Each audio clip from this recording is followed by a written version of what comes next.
Welcome to this episode of Appalling Twistianity. We're here in the Rainbow Studio of the YAHOWAH blog to advance our understanding of Yahweh's 89th Psalm. And the reason we are considering it prior to our comprehensive review of Paul's letters and the Christian New Testament, to nullify the entire concept of there being a Jesus, a Christ, religion called Christianity. From God's perspective, it is anathema, something that is absolutely impossible and derogatory towards him. With the 89th Mizmor, God is so clear in terms of the identity of his beloved Son, and it's David, of the Messiah, and it's David, of the returning king, and it's David, and of the one who comes from heaven to provide our salvation, and it's David. And since the 89th Mizmor is so complete in this regard, so emphatic in this regard, so irrefutable in this regard, there is a 0% possibility that Christianity is godly or consistent with Yahweh's testimony. We will continue now in the 89th Mizmor.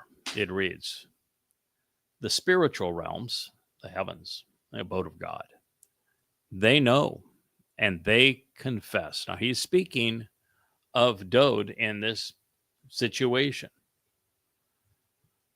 They know, they are aware of your wonderful and marvelous contributions, Pele, your amazing accomplishments. This is what Dode did for us. Also, absolutely and assuredly, Yahweh is reliably and steadfastly supporting and upholding you.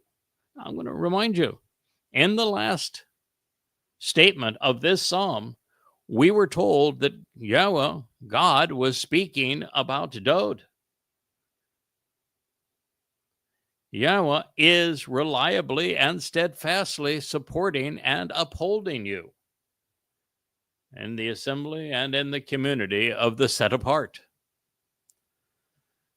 Kodesh means separated and dedicated, uncommon.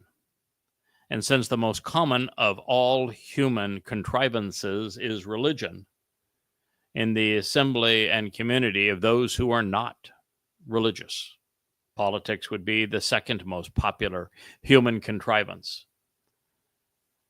So in the community and the company of those who are also not political or religious. 89.5. And the reason that heaven knows all about Dode is he had spent 1,000 years in Shamaim prior to returning in his second of three lives. And he will spend 2,000 years in Shamaim before returning for his third of three lives when he comes back as king. Now, by contrast, God says, who among those who are dust, speaking of mortal humans, among those in the physical realm who are relatively small and insignificant, akin to dirt, who can take up a position with and be equated to Yahweh? In other words, some numbskull Christian today was responding to a post that I had yesterday, presenting a short video form affirming that Jesus never existed and that Dode is the Messiah and the Son of God. And he wrote back, "Christ is King." And I wrote back to him, well, that is your opinion, but God himself says that Dode is the Malak, the returning former and returning king of Israel and of the world. So your opinion differs from God's testimony. That doesn't sound smart to me. And that is what we're hearing here. God is saying that Dowd is the Messiah, that he is the Son of God, that he is our Savior, that he is the one who earns the most respect from the perspective of heaven. And then we read that, well, God's opinion matters more than men. We are but dust, and he's God. So if God says that Dowd is the Messiah, the Savior, the King, and his son, then the opinions of Peter, Paul, Luke, and Mark don't mean crap. That's the bottom line here. You can't have a religion where you claim that it was inspired by the God who inspired the Psalms and have your religion be diametrically opposed to the statements of the God who wrote and inspired these Psalms. Rational, right?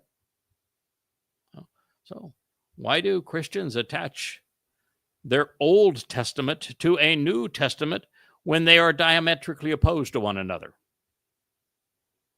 Believing opposites are the same is insane. Among the sons of God, he is the one who resembles and can be compared to Yahweh. Whoa, that's quite a statement. Psalm 89:6. Again, we were told that this individual is Dowd David. He was listed by name. There is no reference in this psalm to a Jesus or to a Christ. There is no reference to a Jesus or a Christ anywhere in the Torah, prophets, and Psalms. And in this case, Dowd's name was inserted right in the midst of the sentence. Dowd, David.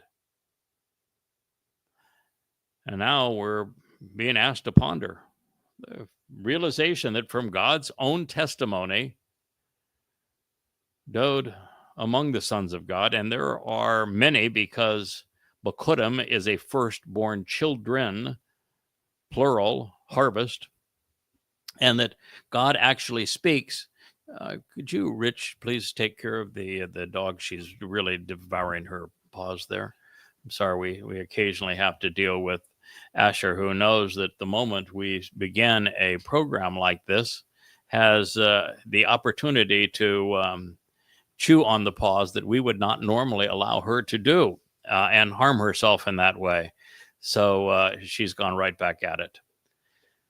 So we have to occasionally attend to her needs. We care for our Labrador pal, and she has a tendency to inflict harm upon herself from time to time. All right. So what God is saying here is that there are numerous sons of God. Dowd is clearly God's firstborn, but he refers to others as sons. In particular, he refers to the man who makes the sacrifice of the Adam of Perah as a son, certainly not as a firstborn, not in the league of Dowd, but yes, he refers to him as a ben in several different places. So God has sons, but there is none that can be compared to or resembles Dowd. And because Dowd is as close to Yahweh as any man has ever been or will ever be. Now, this is to such a degree that at the conclusion of this Mizmor, we're going to read Yahweh stating that when he returns with his beloved son, Dowd, David, that Dowd will not only be as brilliant as the sun, but he will be Elyon, which is typically translated Almighty. So there's only one man that meets this criterion. So once we accept that this is Yahweh, continuing to speak to and about his beloved Son in the opening statement, and then to everyone else in the subsequent question, we find God pulling our heads out of the muck of belligerent ignorance and then slapping us across the cheek, because he is saying that anyone and everyone around him and in heaven knows full well that Dode has done this, that he has fulfilled the Moed Mikre, that he is the former and returning king, that he is God's beloved Son. And they openly acknowledge the Messiah's marvelous contributions to make the heavenly experience especially wonderful. God is also stating that those who know him, those who actually matter to God, realize that he is devoted to his Son, as he should be, as a father steadfastly supporting and upholding Dode, which is why God is so damned upset with Christianity. He despises it because it robs him of his Son. It robs his Son of his titles and his achievement and his people of the benefits his Son provided. There is nothing that Yahweh despises more than these things. And then when you add the insult of changing Yahweh's name to Jesus, pretending that God can be a man, and then suggesting that men can kill God, or that bodily resurrection is a step in the right direction as opposed to in all ways counterproductive. You get God so angry that I can assure you that there has never been and will never be a Christian in heaven under any circumstance. By contrast, Yahweh is asking, what is wrong with the rest of you? How could you be so unaware, so unappreciative, so completely dismissive of what my beloved Son has done for you? He offered to make you great, but by rejecting and by denigrating him, as you have me, you remain as worthless as dirt. Yahweh wasn't through lambasting his people. In the 440 years since the miserable ordeal of the Exodus, those who would rather spit in God's face and then turn their backs on him to be religious with gods of their own making and with leaders of their own choosing, nothing had changed. Loving Israelites is like trying to give a psychotic and cantankerous, arthritic porcupine with rabies a hug. It's just not going to turn out well. And sadly, at the conclusion of the greatest life ever lived, of the man Yahweh chose above others, above all others, of the one he anointed 3 times as Messiah, and the one he unabashedly called his beloved Son, the one who wrote vociferously of his impending sacrifice and crucifixion on Passover, the one who Yahweh inspired to unite, to protect, to teach, and to guide his people, their former and returning king. God scolds Israel for tossing it all away. All that Dode had and would achieve would be forgotten, and he would be replaced with charlatans and myths, fables, even with the star of a false Messiah and a torture cross dedicated to another, all to the people's detriment and to God's immense frustration. No one was thinking according to God, and that would have to change for there to be any form of reconciliation. And that is why this psalm was written. It's why I'm here addressing you today on this very subject. Israel had demonstrated over and over again, even in the best of times, brief as they may have been, that someone had to be positioned between God and his people. Direct contact had been a disaster. So after 400 years of estrangement in Mitzrayim, under the yoke of a caste system evoking their enslavement, 40 years of herding miserable malcontents through the wilderness because they spit in God's face, and another 400 years of rebellion in the promised land. Once they finally entered, Yahweh chose and equipped Dod to shepherd his people as their king. But even then, he would reign for 40 years through their increasing discontent. And Dod eventually gave up, as had Moshe before him. So at this moment, with these words, as the cornerstone of his house is being laid, Yahweh asks his belligerent, irascible, and self-destructive people, who else can take up a position with me such that he is essentially my equivalent? Who else thinks like me and can represent me? Who else can be compared to Yahweh among the sons of God? One man. Dod. There is but one. I, of course, know the answer, and now so do you.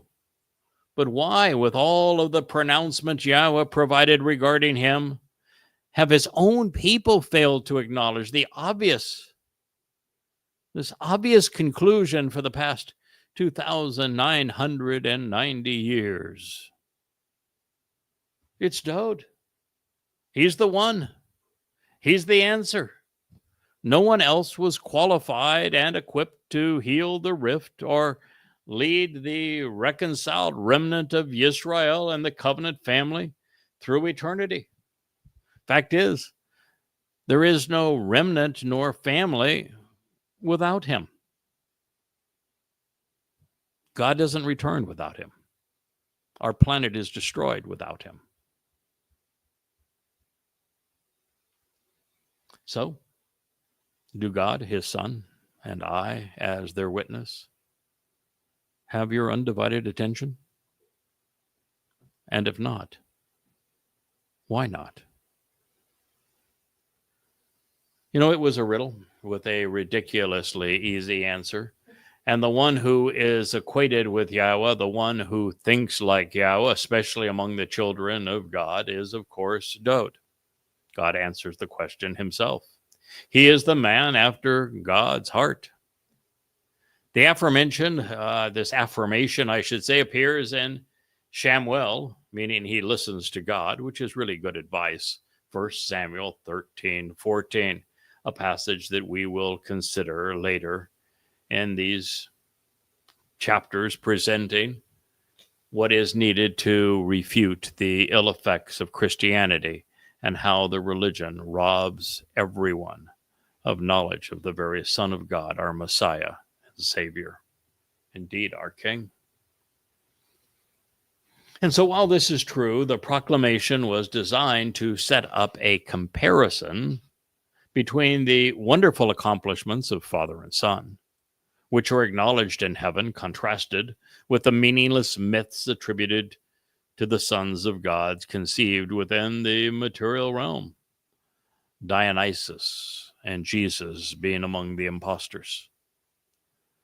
The words men have attributed to them pale in comparison to the message that Yahweh has conveyed regarding his beloved. If I asked you to uphold the most important aspects of Yahweh's character and his greatest contributions to humankind, I don't know what your answer would be, but mine would be trustworthiness and loyalty. Without them, nothing else matters. proving it is the purpose of the Nabi, as they validate the credibility of Yah's inspiration. Enabling them is the purpose of the Torah, because without guidance, there can be no trust. But loyalty is as essential. Dode was imperfect. He made some poor choices at times, but God never left his side.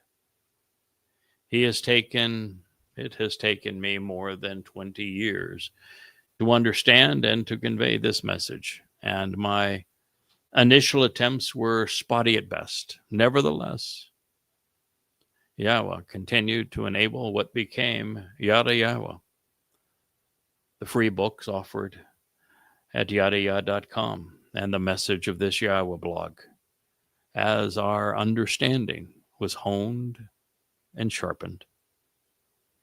Yeah, I grew and made mistakes along the way, just as did Moshe, just as did Dode. And through it all, God has remained loyal and supportive. But, I've also returned the favor. Now, the difference between God and man in this regard is revealed through our lives and that of the lives of individuals like Abraham. We have all tripped. We have all fallen flat on our faces along the way. And while we have all kicked ourselves around the block for being so obviously unthinking, YAHOWAH dusts us off and applauds as we try again. Wiser for the experience, is part of the growth process, is part of developing character. There's nothing better than learning from a mistake and overcoming it, acknowledging it, correcting it, sharing what you have learned, and moving on, advancing. So while we are embarrassed with the mistake, Yahweh is thrilled over the opportunity to work with us, ostensibly because the work has merit, and there are so few who are willing to engage and toil alongside God. Now, in the midst of a song devoted to his son, where Yahweh is sharing credit, we should be wise enough to remember that Yahweh's contributions, of course, are many.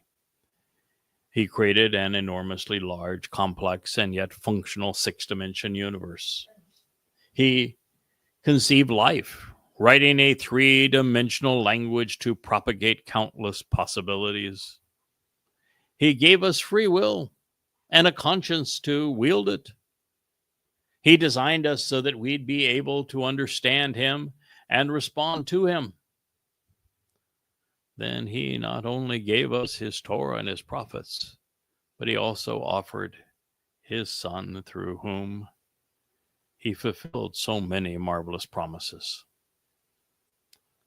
Now, amongst the most ignorant and irrational notions ever popularized by men is that we all worship the same God. The actual God begs to differ. Religious gods are fundamentally different from one another, and so are their scriptures and names, making this religiously unifying belief ludicrous. What's more, the traits common among false gods are universally foreign to YAHOWAH. Said another way, aligning our thinking with YAHOWAH necessitates a willingness to reject religious presumptions and false gods.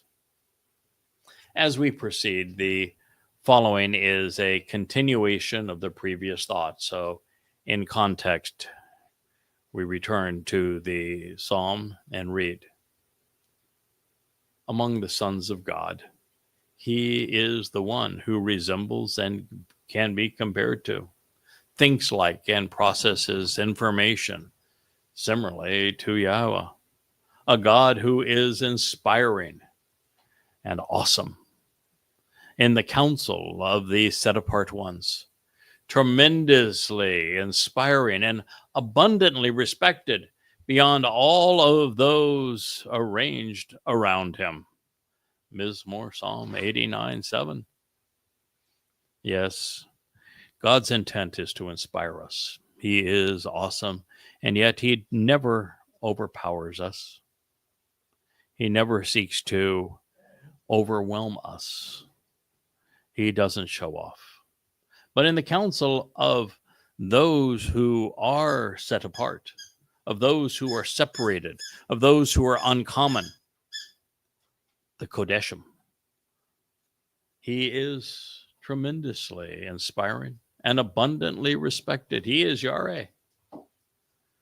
And this is what God deserves. He has earned our respect, and we should give it to him.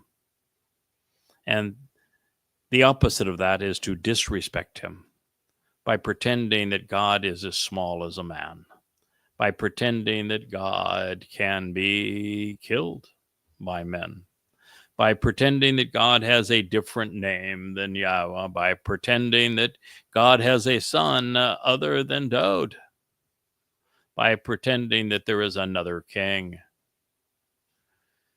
To know Yahweh is to respect him.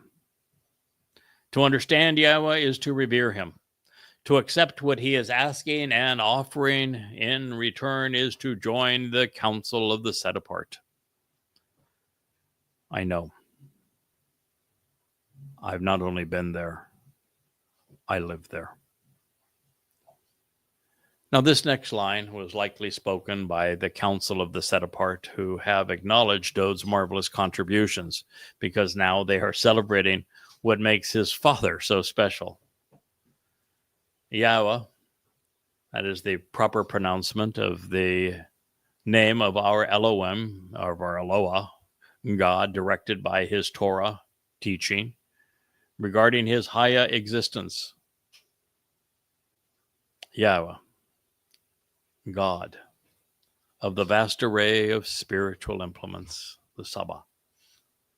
Who and what is comparable to the awesome and extraordinary gifts, those great treasures which you have stored up, which are all around you, including your unwavering commitment to the truth. The reason this is here is very much like Chabauk in the middle of that renunciation of Paul, calling Paul the plague of death. When Chabauk is being shown the rot that Paul would write about God and how he would rob Dod to create this myth of Jesus. Said, wait a minute, God, you can't die? What in the world is this idiot talking about? And, well, this is a similar statement. It comes from a similar perspective. The set apart and Shamaim are saying, wait a minute, God, there's nobody else like you. What's this notion that a man is supposed to be God? No, I mean, come on. It's stupid. It's ridiculous. You know, the vast array of spiritual implements. This would be all of the malak, the cherubim, the various ruach that serve Yahweh. They are so unique that there is no one that is comparable to the awesome nature and extraordinary gifts, the great treasure which have been stored up, which are all around Yah, including this thing that is essential to Yah's nature, unwavering commitment to the truth. Emunah, your honesty and dependability. This is the thing that I said, I think, distinguishes God above all other things. That God is honest, he's dependable, he's reliable, he's committed to the truth. It is from Emun, which means the enduring witness to the truth, and Aman, to support, to confirm, and to uphold that which is trustworthy and reliable, verifiable, and affirming that which is correct and accurate. Mizmor lyrics to sing, Psalm 89:8. Of course, it's another rhetorical question, yet as few as 1 in a million know the simple answer. Most don't even know where to look for it. This is now the fourth time we have seen emunah, trustworthiness, used to either describe Yahweh or to define that which is among his attributes, enriching our relationship with him. It appears in Psalm 89:1, 89:2, 89:5, and here again in 89:8. So do you see that there is a pattern developing here where it is important as we consider everything that pertains to God that he is, in fact, trustworthy. So if God says Dode is the Messiah, you can trust him. Dode is the Messiah. If God says Dode is my chosen one, then you can trust him. Dode is his chosen one. If Yahweh says Dode is my beloved son, then guess what? Dode is his beloved son. If Yahweh says he is the returning king, then Dode is the returning king. If Yahweh says that Dode is essentially Elyon, Almighty God, his right hand, then we can rely on that because Yahweh is dependable. And that means that if you come up with a religion that claims otherwise, as is the case with Christianity, Judaism, and Islam, those religions would be by definition unreliable and untrue. In this regard, the emunah truth is that Dode's life and lyrics matter more than any other. As our Savior, he is offering the gift of life. And as Yah's answer, the Messiah provides the antidote for the corruption of Appalling Christianity and for the perversions of Rabbinic Judaism. Just as surely as trust is the remedy for faith. Those who know rely. Those who don't believe. Trust is empowering. It is enlightening. It is enriching. It is liberating. While faith devalues, it bewilders, it depreciates, it ensnares.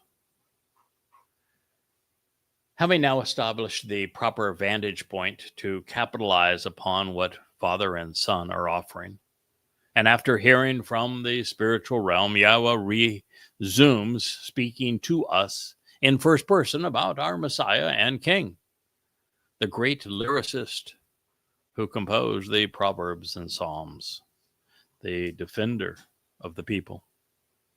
God cites his beloved prophet to specifically target the destructive nature and the pervasive and improper approach that arises from the sea. And the sea is a metaphor for Goyim, for Gentiles, speaking specifically of Dode's 8th Mashal proverb and the 8th Mizmor psalm. God says, "You have conveyed vivid parables, Atah Mashal.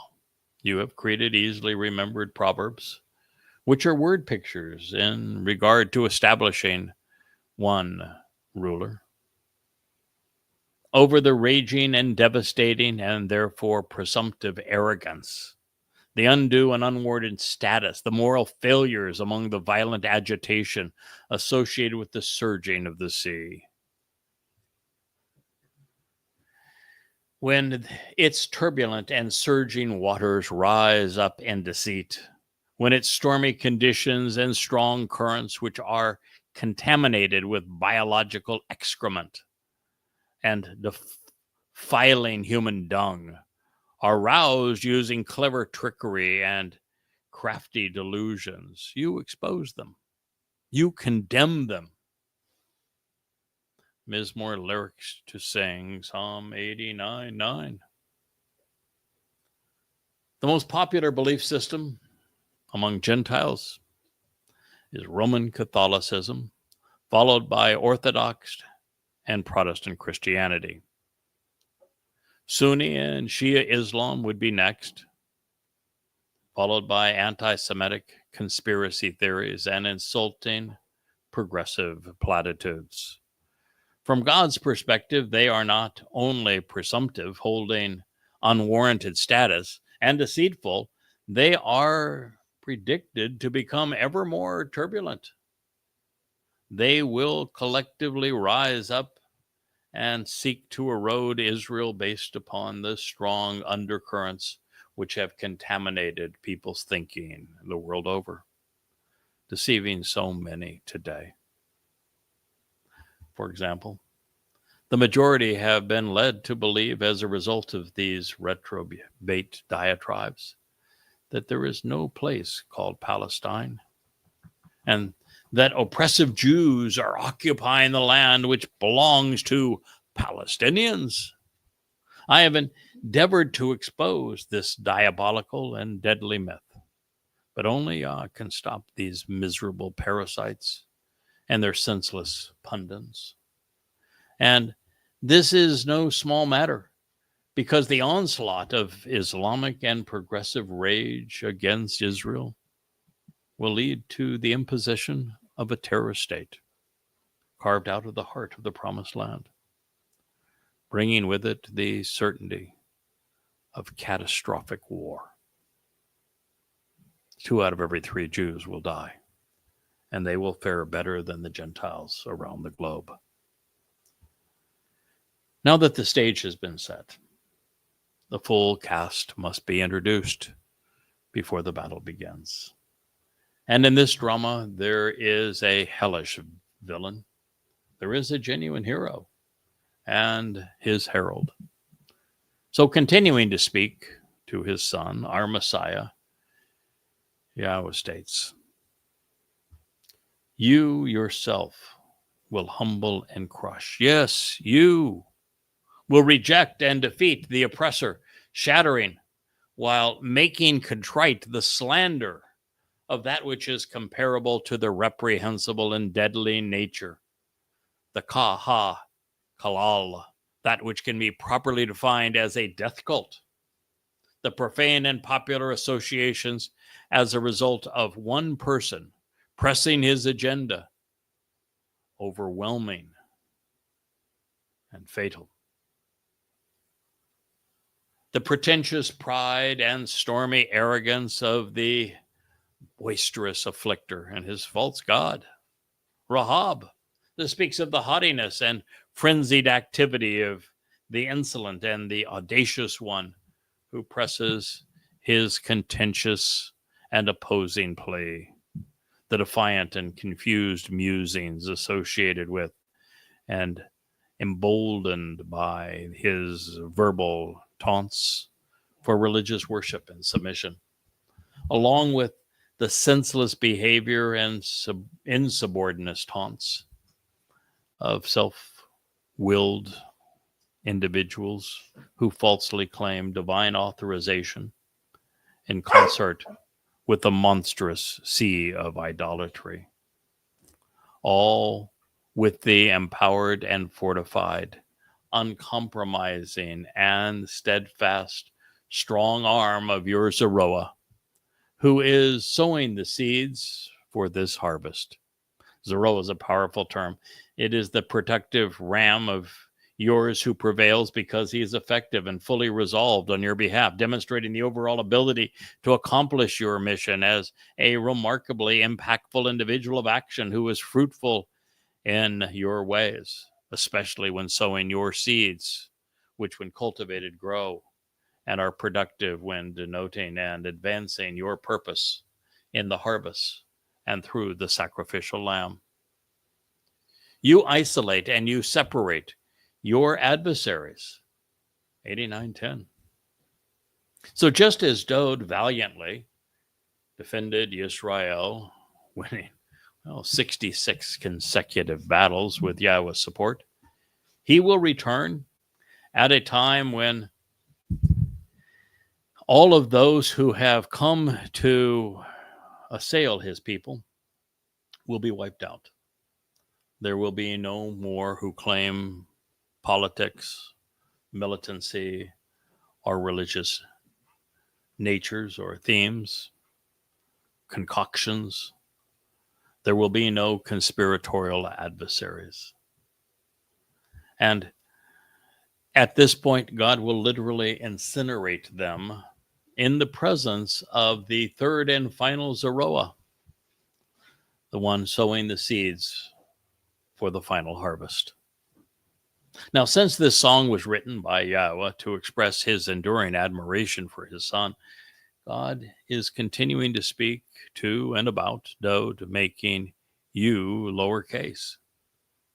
And since the returning Messiah, who is humbling and crushing Israel's oppressors and those who have slandered him, it became apparent that he will be working alongside an empowered and fortified individual, this one sowing the seeds for the Shabuah and Teruah harvest, the third and final Zeroah, who is broadcasting and disseminating Yahweh's words far and wide, while cultivating the earth so that they will grow free of weeds, while he is slated to serve the returning king, to remind the world that Dode is king, that he's our Savior, the Son of God, and our Messiah. Recognizing that Dode became the ultimate Zeroah, the second of three, when he, with his regenerated Bashar corporeal body, served as the sacrificial lamb on Pesach in 4000 Yah, being crucified by the Romans, predicted as he did this very form of torture 1,000 years before he endured it in the 22nd Mizmor.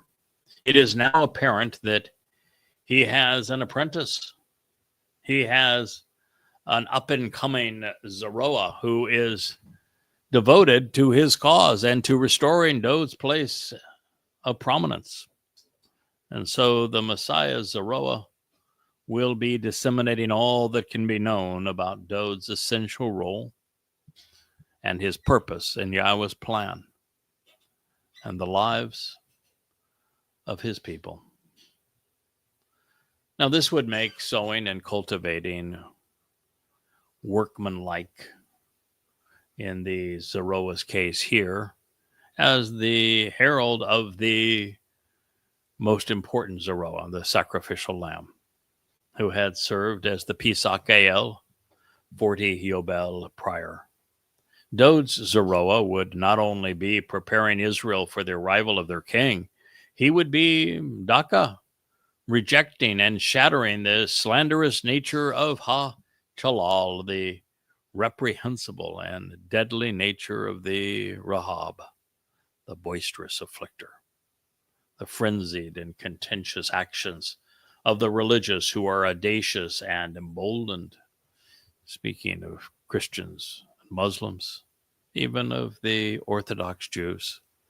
And for this purpose, Dode Zeroah will have Ben Oz empowered and fortified, such that he is prepared to Zeroah, disperse and cultivate the seeds which magnify the harvest. The next, of course, being Shabuah, followed by Teruah. And should we question why the first mention of Zeroah in Dode's song points to the final Zeroah, his herald, who is working alongside the mighty Zeroah to rid Israel of her political and religious foes and to bring God's people home? The answer is that while Dode was the ultimate Zeroah as the Passover lamb, well, he is returning as king. And in this regard, it is likely that Yada will be tasked with isolating and separating father and son's foes, distancing them from the covenant family, and then judging those who have worked against what God desires, determining who dies, which soul ceases to exist, and who deserves to endure the rigors of Sheol, eternally separated from Yahweh and his people.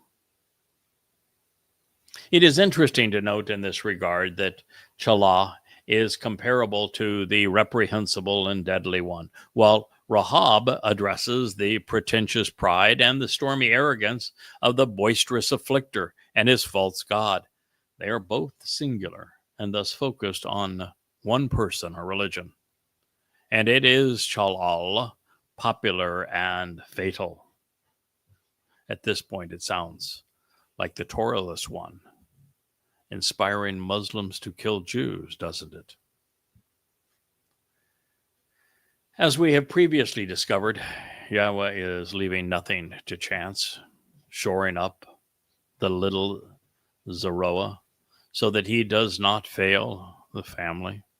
And so this Zeroah, sower of seeds, is fully Oz, empowered and fortified, mentally equipped and psychologically prepared to combat the Rahab, this frenzied activity and audaciousness of the contentiousness and the confused hordes seeking to exterminate Jews as part of their religious worship and submission.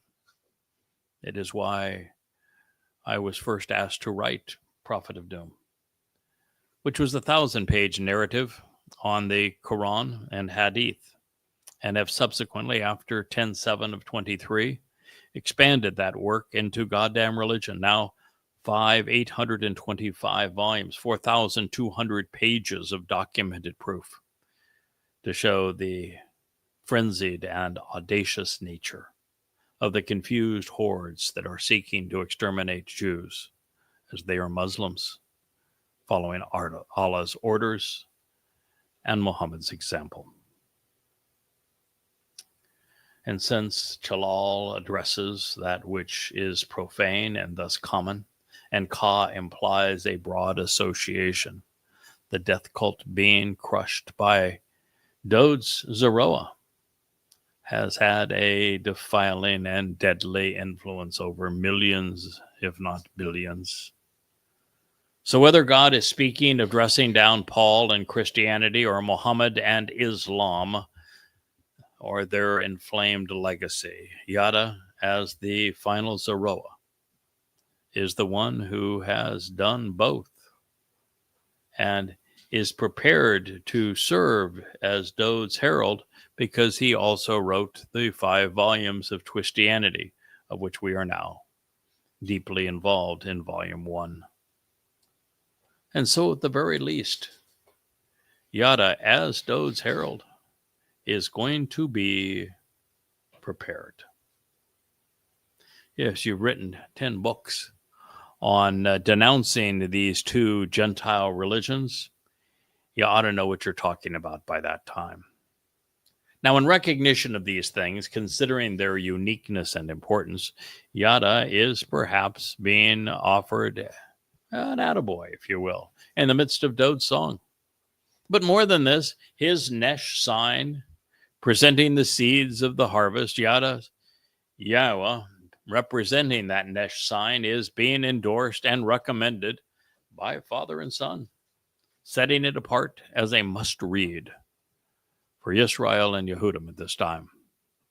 And we shouldn't be surprised, because the 7 spirits of Yahweh have contributed to it, according to Yeshaya, Isaiah, in his 11th chapter discussing the Torah. Now, if we linger here just a moment longer, since so much is at stake, we have a number of options regarding the identity of the Rahab, in that Paul, Akiba, and Muhammad all qualify, as do Hadrian and Hitler. They were presumptuous and pretentious, easily enraged and undisciplined. All 5 were annoyingly boisterous in their audacious promotion of false gods. Their confused musings and contentious pleas have led to senseless claims and behavior the world over. The effect on those who foolishly believe them has, been devastating and deadly, particularly among Jews. Each has inspired frenzy and senseless behavior, as well as an unrestrained sense of superiority among the faithful. All 5 promoted submission and religious worship.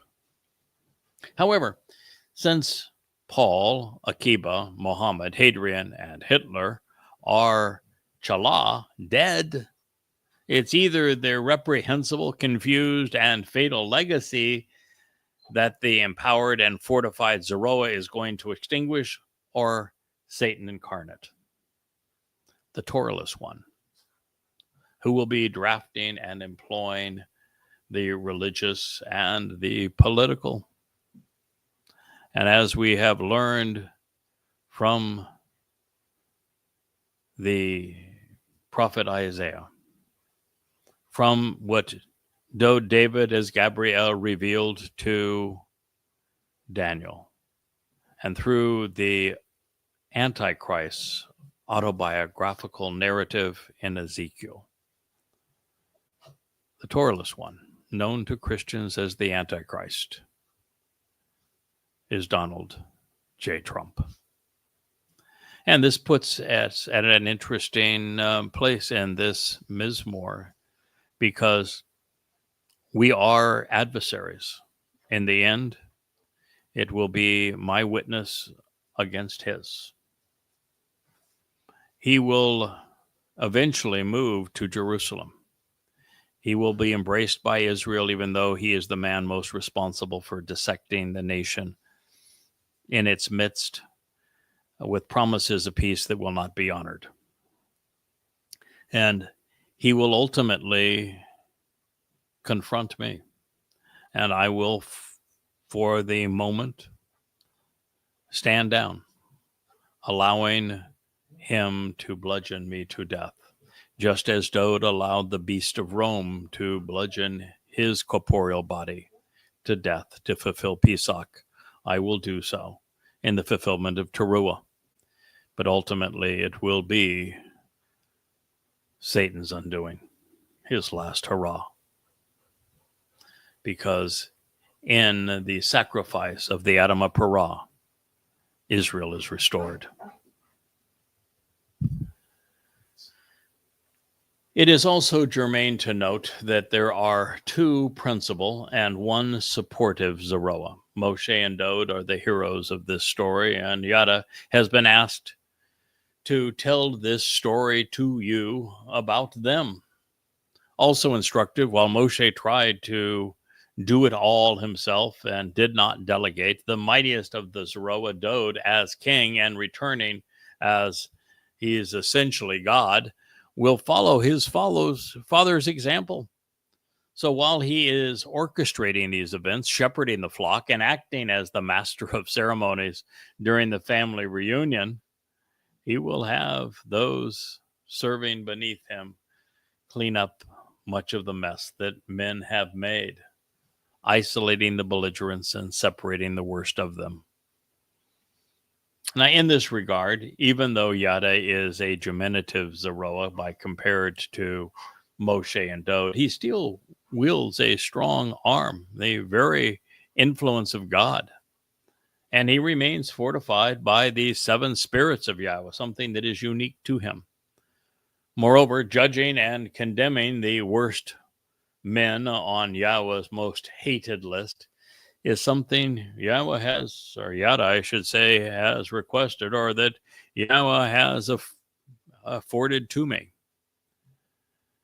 And as I have written the 3 volumes of Babel against Judaism, the 5 volumes of Twistianity against Christianity, and the 5 volumes of goddamn religion against Islam, I'm in a position to carry out God's request. And I think I'll do a decent job, and that I've certainly earned the privilege.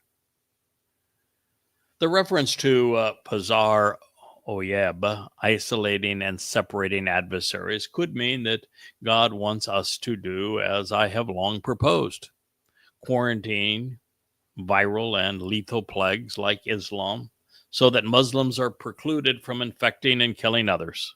Once isolated and thrown out of Israel, they can be properly incinerated or incarcerated as God sees fit. Now, within this song, devoted to our Father, extolling the virtues and accolades of his beloved Son, Dode, it is now evident that God is giving the spiritual and material worlds to his son, Dode, along with everything of value that exists within them. But beyond this, Yahweh is crediting the Messiah for discovering the ultimate treasure, one that had been hidden from all others until now. Dode was the first to find it. I was the second. You see, by studying the Torah, focusing on Bereshith 22, which is when Abraham and Yishak climbed Mount Moriah during Passover, and they were greeted by Yahweh providing the lamb. Shemot 12, the second Passover, this one opening the door to life for the firstborn in Mitzrayim. Yes, Shemot is Exodus. Kara 23, where the 7 Mikre were explained, and Devarim 18, which Dode was presented as the cure for religion. God's firstborn son saw and seized the opportunity to serve as the Passover lamb, working at his father's side to enable the formation of the covenant family. And at that moment, all that was created became his, because he made his purpose possible. And in this process, he negated any possibility of there being a Jesus or a New Testament, an Allah or a Quran, a Hashem or a Talmud. So when I affirm that Dode is not only the Son of God, the Messiah, former and returning King, but also our kinsman Redeemer, and that this determination is the greatest discovery in human history, I'm not alone in having found it. Dode, while studying the Torah, came to the same conclusion.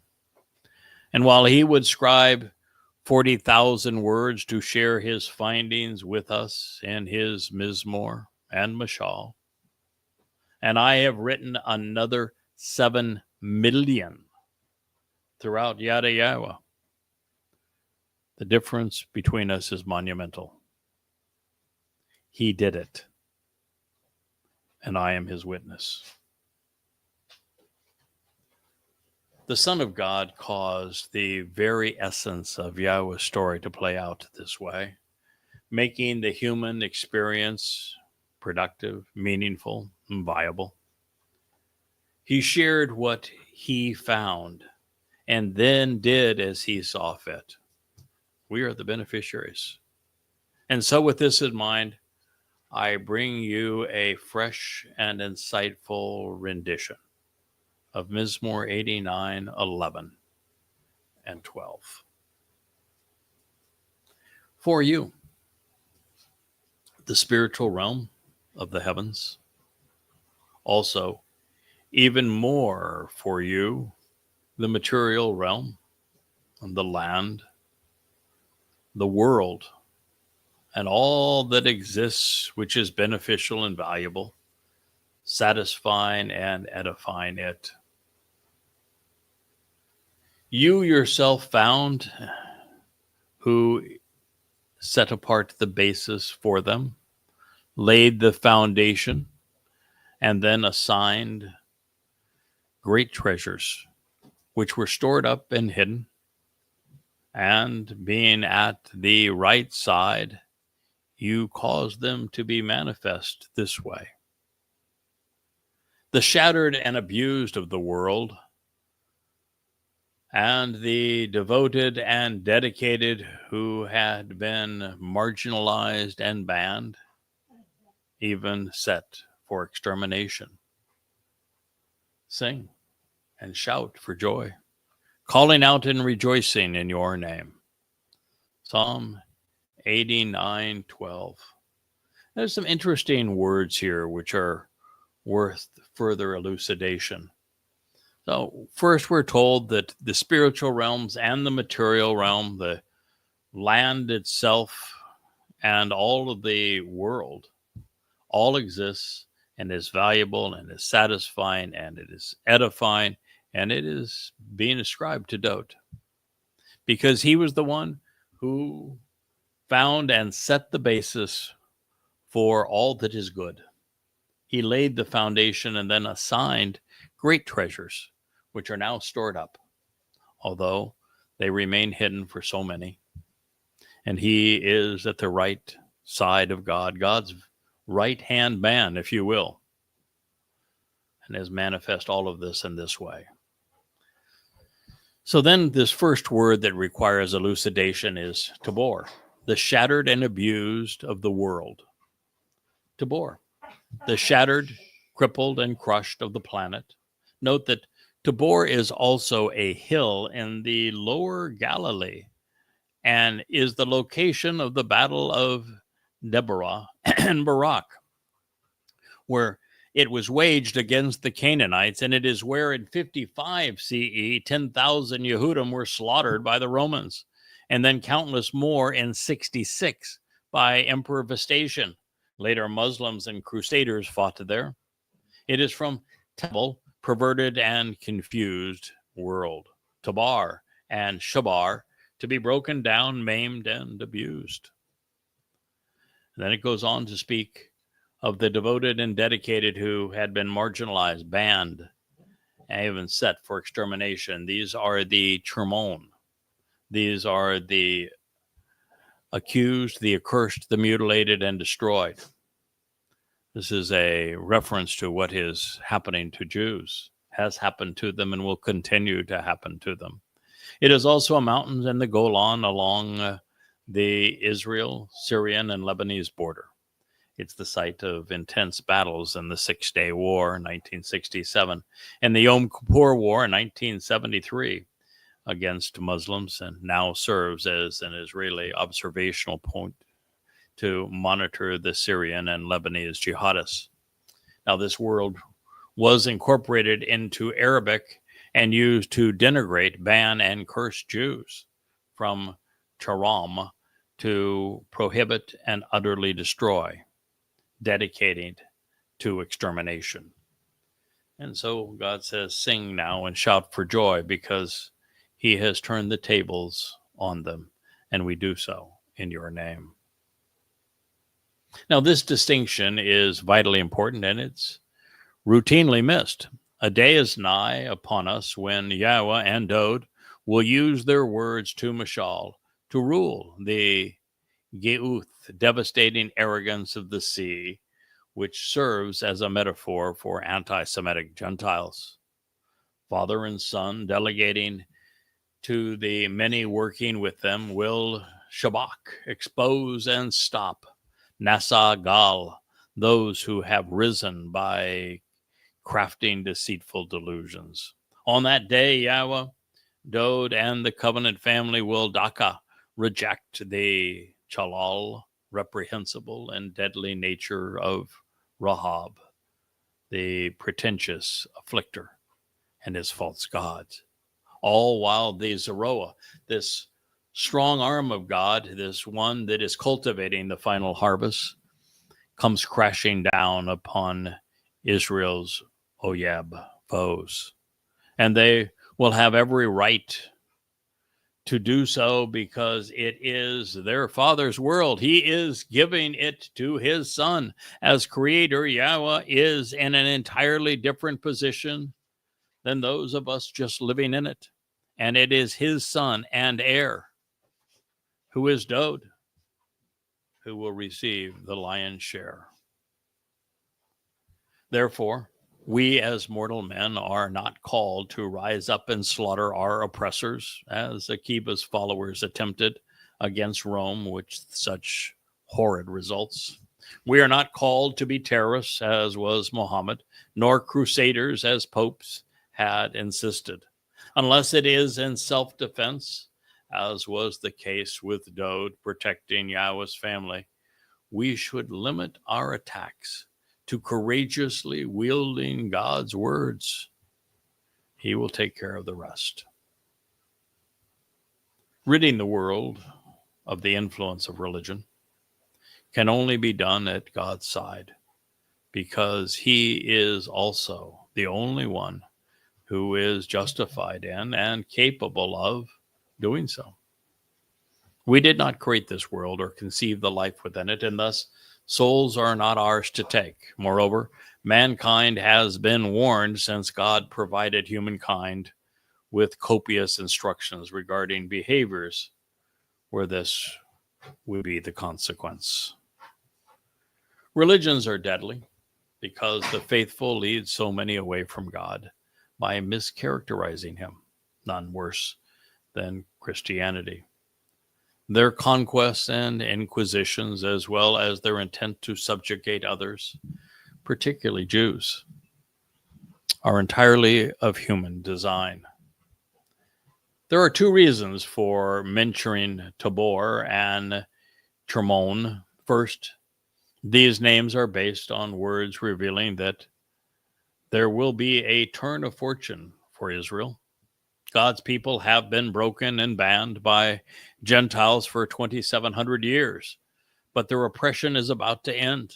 Second, the places where the chosen people were shattered and exterminated by the Romans and then Muslims will become the site of great victories. So this is prophetic of battles yet to be waged and won. For those who have suffered, victory will be especially sweet. Laments will become laughter. Pain and sorrow will turn to joy. All the while, the Zeroah will be working aside Yahowah, doing this marvelous transformation to make the world a better place. As a matter of fact, during Towrah, not only is the world purged of all traces of those who have been hostile to Israel, the religious, the political, and the conspiratorial, as well as the militant, God is going to transform the globe back to the conditions experienced in Eden. Now, that said, we are once again left to determine if Yahowah is continuing to speak to us about his son, such that the masculine singular expression of Atah is you, as in capital U, Yahowah, or a lowercase u addressing Dode. Or if the set apart in the spiritual realm are expressing these thoughts about the Zeroah to Yahowah. Both iterations are true, since Dode is all of these things, and also as king, he will be reinforced in this manner. Unlike Moshe, whose support was minimal, the Messiah, like his father, will put us all to work, beginning with his junior Zeroah. Now, at this point, we've gone over our hour's time. Our fur faces are restless, as you might be able to hear. And so we will return to this place in God's story in the next statement of the 89th Mizmor, which continues to speak of the Zeroah and all that is going to be accomplished at God's right side in Psalm Mizmor 89:13 momentarily. So I thank you so much for listening. Good day.